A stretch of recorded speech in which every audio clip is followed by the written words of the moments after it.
Hi friends, இப்போ நம்ம வந்து என்ன செய்ய போகிறோம்னா வாங்கடா ஃபிஷ் ஃப்ரை எப்படி செய்யறங்கிறத பார்க்க போகிறோம். அதுக்கு நான் வந்து ஒரு ஸ்பூன் வந்து தனியா பவுடர் எடுத்துக்கிட்டேன். அது கூடவே வந்து கரம் மசாலா கொஞ்சம் எடுத்துக்கிட்டேன், மஞ்சள் பவுடர் கொஞ்சம் எடுத்துக்கிட்டேன், சில்லி பவுடர் வந்து கொஞ்சம் எடுத்துக்கிறேன். அது கூடவே வந்து இது இஞ்சி பூண்டு பேஸ்ட் வந்து கொஞ்சம் எடுத்துக்கிறேன்.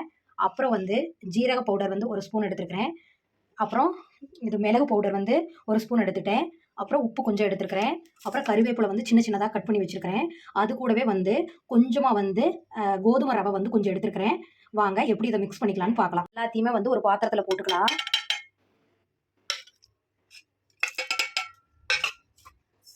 நல்லா எல்லா பாத்திரத்தில் போட்டு கலக்கிக்கலாம். இப்போ வந்து கொஞ்சமாக வந்து ஆயில் விட்டுக்கலாம். கூட வந்து அரை லெமன் வந்து பிழிஞ்சு விட்டுக்கலாம். இப்போ இதை நல்லா மிக்ஸ் பண்ணிக்கலாம். இப்போ வந்து இந்த கலக்கி வச்ச பேஸ்ட்டை வந்து நல்லா மீனுக்கு வந்து அப்ளை பண்ணிக்கலாம். நல்லா உள்ள வெளியே எல்லாத்தையும் வந்து இதே மாதிரி இந்த கேப்லாம் வந்து நல்லா உள்ள இது பண்ணிக்கலாம்.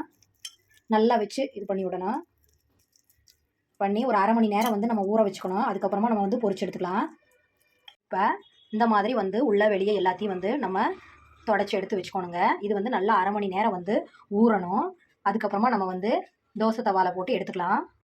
இப்போ நம்ம வந்து மீன் வந்து ஒரு மணி நேரமாக வந்து ஊறிடுச்சு நல்லா மசாலாவோட. இப்போ நான் வந்து அதுக்கு மேலே தூவுற பவுட்ரு வந்து நான் வச்சுருக்கிறேன். இந்த பவுட்ரு வந்து உளுந்தம்பருப்பு, கடலைப்பருப்பு எல்லாம் போட்டு நிறைய அரைச்சிருக்கிறேன். இதை வந்து நான் இன்னொரு வீடியோவாக வந்து நான் போடுறேன். இது எப்படி நான் செஞ்சேன் அப்படிங்கிறத வந்து. இப்போ இதை எப்படி வந்து மேலே தூவுறது அப்படிங்கிறத பார்க்கலாம். இப்போ இந்த மீனை வந்து எடுத்து இந்த மாதிரி வந்து நம்ம மேலால் வந்து இப்படி பண்ணிக்கலாம். இப்படி போட்டுக்கலாம் அப்படி லைட்டாக. இது வந்து நீங்கள் வந்து இதை வந்து அதில் வந்து டிப் பண்ணி எடுத்துக்கிறதுனால எடுத்துக்கலாம். இல்லை மேலே இந்த மாதிரி வச்சுக்கலாம். உள்ள அழுங்காமல் இந்த மாதிரி வச்சுக்கலாம்.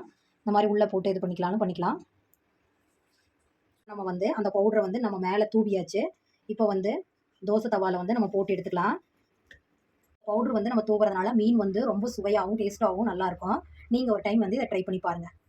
தவா நல்லா சூடேறிடுச்சு. நம்ம வந்து தடவி வச்சுருக்கிற மீனை வந்து நம்ம வச்சுக்கலாம். தவாவை